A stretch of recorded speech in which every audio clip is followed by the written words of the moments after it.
الحج یہ در حقیقت ہے کیا؟ تو حج اللہ والوں کی اداؤں کا نام ہے۔ حضرت سیدنا ابو ہریرہ رضی اللہ تعالی عنہ اس حدیث پاک کے راوی ہیں، یہ بیان کرتے ہیں اللہ کے پیارے محبوب علیہ الصلوۃ والسلام نے ارشاد فرمایا، جو بندہ مومن اپنے گھر سے حج کرنے کے لیے نکلتا ہے، اب یہ اس زمانے کے اندر جو حج ہوتا تھا وہ یا تو اونٹ کے اوپر سوار ہو کے ہوتا تھا یا گھوڑے کے اوپر سوار ہو کر کے وہ لوگ اپنا سفر طے کرتے تھے۔ تو حج کی نیت سے جو بندہ مومن اپنی سواری کے اوپر سوار ہو جاتا ہے تو اللہ کے پیارے محبوب فرماتے ہیں اس کا جانور جب ایک قدم اٹھاتا ہے تو اللہ تعالیٰ اس کے ایک گناہ کو معاف فرماتا ہے، اور جب دوسرا قدم اٹھاتا ہے تو اللہ تعالیٰ اسے ایک نیکی عطا فرماتا ہے، اور جب پھر قدم اٹھاتا ہے تو اللہ تعالیٰ اس کا ایک درجہ بلند فرماتا ہے۔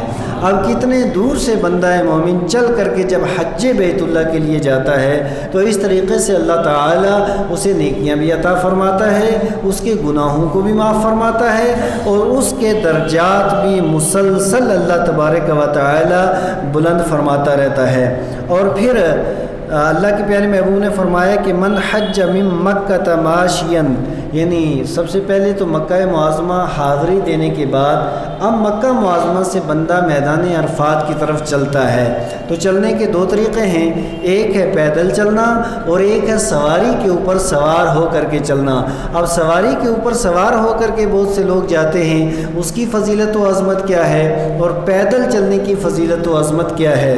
تو اللہ کے پیارے محبوب فرماتے ہیں من حج من مکہ ماشیا، جو بندہ مومن مکہ معظمہ سے حج کرنے کے لیے پیدل چلتا ہے، اب جب یہ پیدل چلا ہے حتی یرجع الی مکہ، اور اس کے بعد حج کر کے واپس آ جاتا ہے، کتب اللہ لہ بکل خطوۃ 700 حسنۃ، تو اللہ تبارک و تعالی ہر قدم کے بدلے میں 7 نیکیاں عطا فرماتا ہے۔ لیکن یہ نیکی کون سی ہوتی ہے، اس بات پہ غور کرنا ہے۔ یہ نیکی کون سی ہے؟ یہ عام نیکی نہیں، کل حسنۃ مثل حسنات الحرم، کہ یہ ہر ایک نیکی جو ہے یہ حرم کی نیکی کی طرح ہے۔ اب یہ حرم کی نیکی میں اور غیر حرم کی نیکی کے اندر فرق کیا ہے؟ ہم پنچ کے اندر اگر نیکیاں کریں گے تو 1,00,000 نیکی کرتے کرتے ایک زمانہ گزر جائے گا، لیکن حرم شریف کے اندر اگر ایک نیکی کی جائے تو اللہ تبارک و تعالیٰ ایک کے بدلے میں 1,00,000 نیکیوں کا ثواب عطا فرمائے گا۔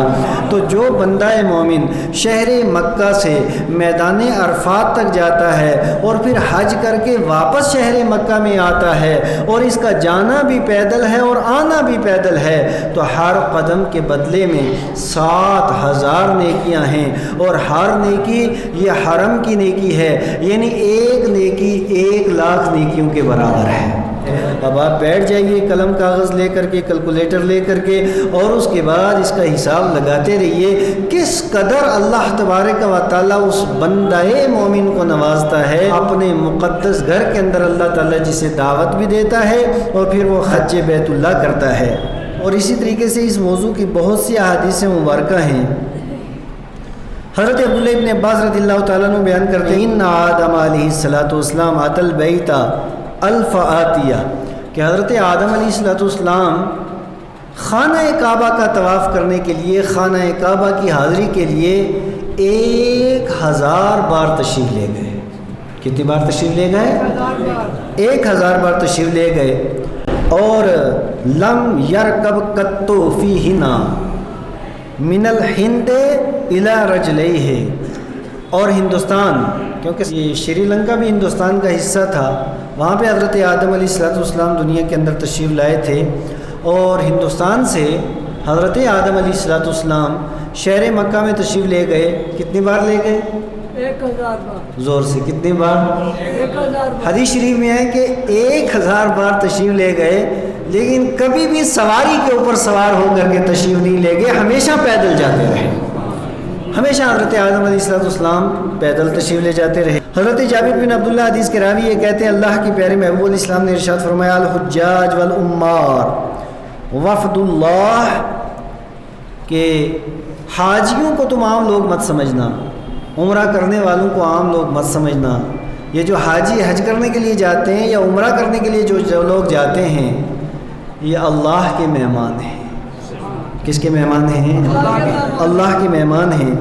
اور دعاہم فاجابوہ، اللہ تعالیٰ نے ان لوگوں کو دعوت دی اور انہوں نے خدائے قدوس کی دعوت کو قبول کیا ہے۔ دعوت دینے والا رب ہے اور دعوت قبول کرنے والے وہ بندے ہیں جو حج یا عمرے کی سعادت سے مستفید ہوتے ہیں۔ اور وہ بندہ مومن کس قدر مقدس ہوگا کہ رب اسے دعوت دے، اپنے گھر کے اندر بلائے اور وہ اپنے رب کی دعوت قبول فرمائے۔ اور صاف ظاہر ہے کہ جو مہمان ہوتا ہے اس کے تو دنیا ناز اٹھاتی ہے، اور پھر اللہ تبارک و تعالیٰ کسی کو اپنا مہمان بنائے، اپنے گھر کے اندر بلائے، اور بلانے کے بعد کیا اکرام کی بارش اس کے اوپر ہوگی، کتنا اللہ تبارک و تعالیٰ اس پہ کرم فرمائے گا، یہ تو دینے والا جانتا ہے۔ اور پھر آگے ارشاد فرمایا وَسَأَلُوهُ فَآتَاهُمْ، یہ لوگ اللہ کے سے مانگتے ہیں، سوال کرتے ہیں اس کی بارگاہ میں، اور اللہ تعالیٰ انہیں عطا فرماتا ہے۔